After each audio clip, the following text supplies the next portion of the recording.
with my third approach of reading Sense and Sensibility by Jane Austen. I hope you're enjoying it. I'm ready to approach the ideas I have in this head. So let's start. Let's have the reading of third chapter. Okay, go with it. Mrs. Dashwood remained at Norland several months, not from any disinclination to move when the sight of every well known spot ceased to raise the violent emotion which it produced for a while. For when her spirits began to revive, and her mind became capable of some other exertion than that of heightening its affliction by melancholy remembrance, she was impatient to be gone, and indefatigable. Indefatigable. It's a very long word, but fatigue means she is being vulnerable. So, in her inquiries for a suitable dwelling in the neighborhood of Norland, for to remove far from the beloved spot was impossible.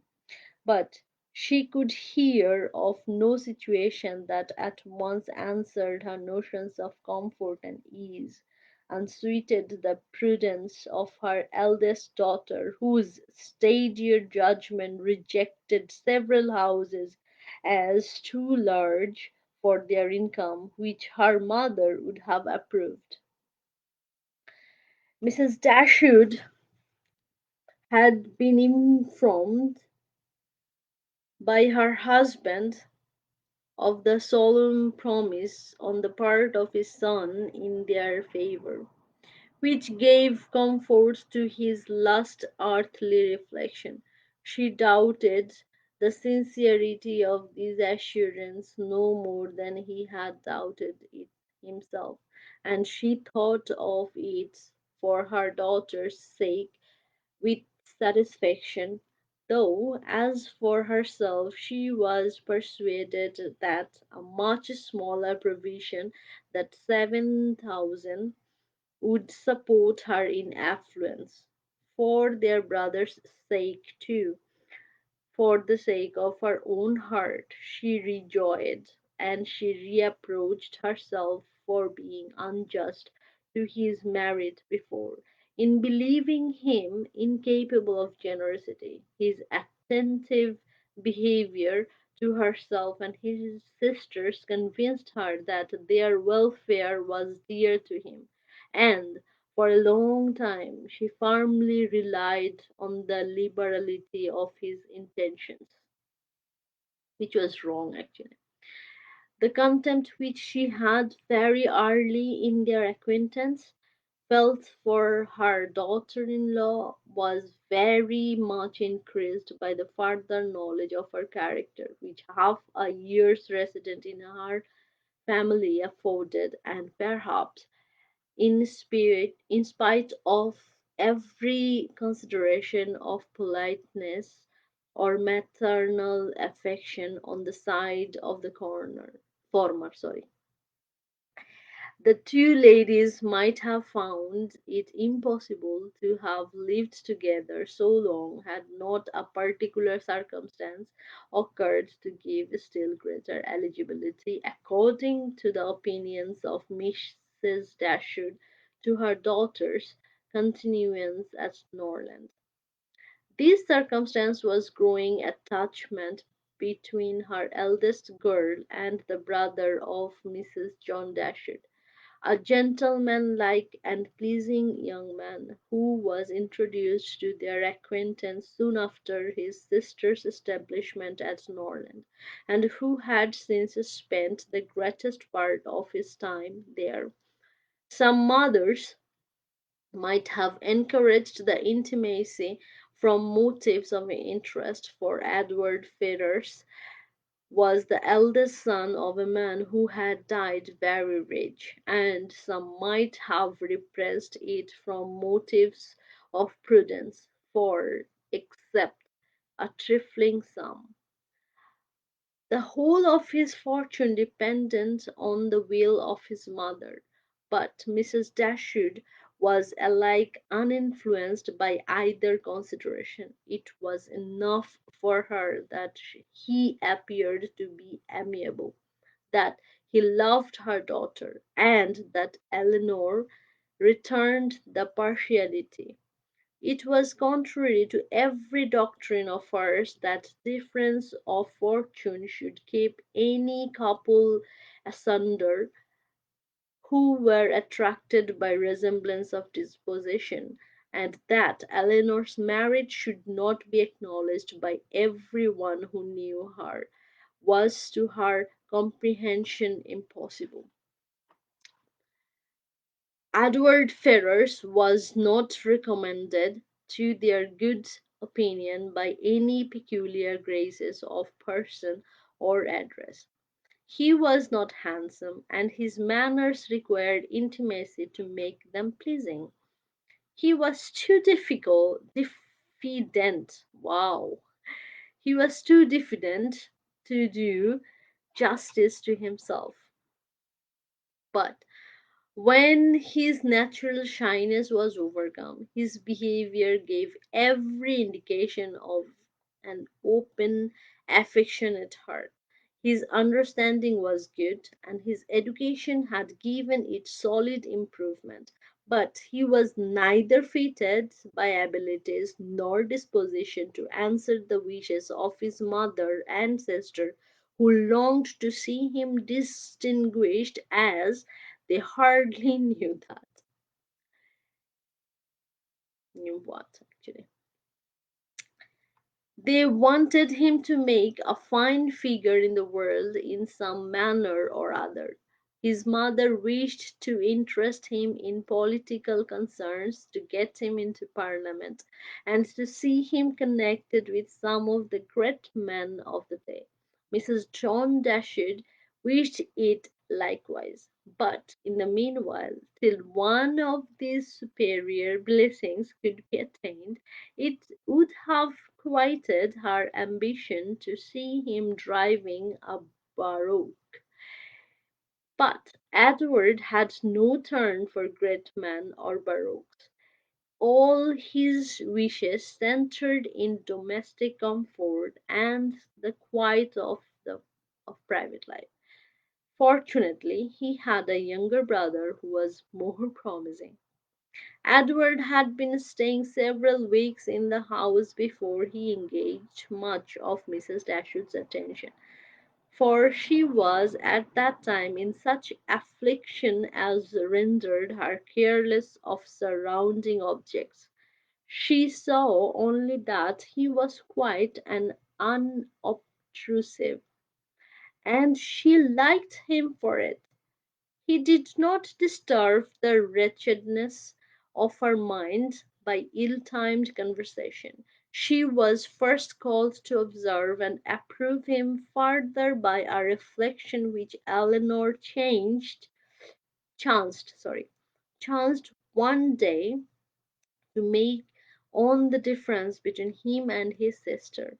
It was a contrast which recommended him most forcibly to her mother. "It is enough," said she, "to say that he is unlike Fanny is enough. It implies everything amiable. I love him already." "I think you will like him," said Eleanor, "when you know more of him."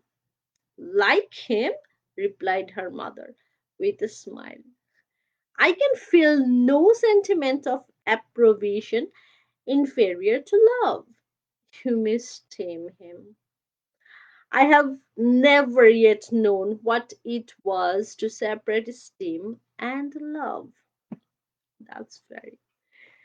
Mrs. Dashwood now took pains to get acquainted with him. Her manners were touching and soon banished his reserve. She speedily comprehended all his merits.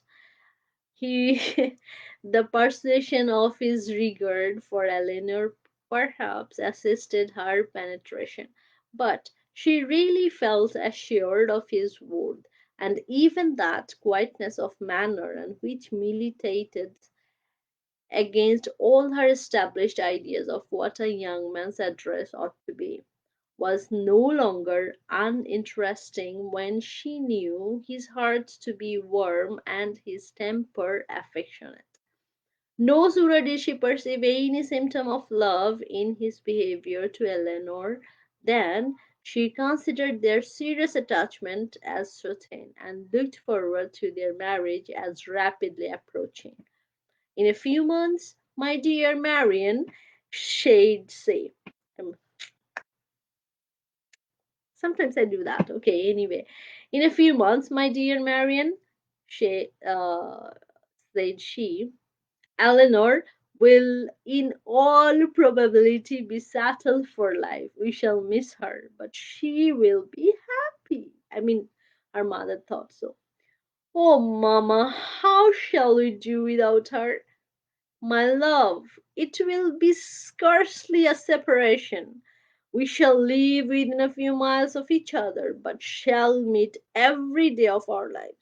We will gain a brother, a real affectionate brother. I have the highest opinion in the world of Edward's heart. But you look grave, Marian. Do you disapprove your sister's choice?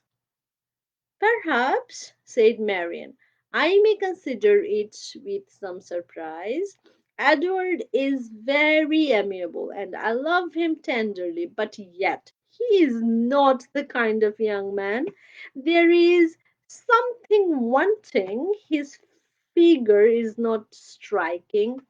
He has none of the grace which I should expect in the man who could seriously attach my sister. His eyes want all the spirit, that fire, which at once announce virtue and intelligence. And besides all this, I'm afraid, mamma, he has no real taste. Music seems scarcely to attract him, and though he admires Eleanor's drawings very much, it is not the admiration of a person who can understand their art. It is evident, in spite of his frequent attention to her while she draws, that in fact he knows nothing of the matter. He admires as a lover, not as a commissaire. To satisfy me, those characters must be united. I could not be happy with a man whose taste did not in every point coincides with my own. He must enter into all feelings. The same books, the same music must charm us both. Oh, mamma, how spiritless! How tame was Edward's manner in reading to us last night. I felt for my sister most severely. Yet she bore it with so much composure, she seemed scarcely to notice it. I could hardly keep my seat. To hear those beautiful lines which have frequently almost driven me wild, pronounced with such impenetrable calmness, such dreadful indifference. He would certainly have done more justice to simple and elegant prose. I thought so at the time, but you would give him Cowper. Okay. Nay, mamma, if he is not to be animated by Cowper. But we must allow for difference of taste. Eleanor was not my feelings, and sorry, Eleanor has not my feelings, and therefore she may overlook it and be happy with him. But it would have broke my heart, and I loved him to hear him read with so little sensibility, Mama. The more I know of the world, the more I convinced that I shall never see a man whom I can really love. I require so much. He must have all Edward's virtues, and his person and manners must ornament his goodness with every possible charm. Remember, my love. Remember, my love, that you are not 17. It is yet too early in life to despair of such an happiness. Why should you be less fortunate than your mother? In one circumstance only, my Marian. May your destiny be different from hers. A very good mumly advisor,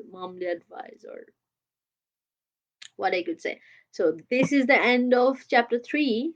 I would like to go for chapter 4 though, but I think I will bore you off. So I'll take your leave today, and I hope you enjoyed. I will post chapter 3 and chapter 4 pictures.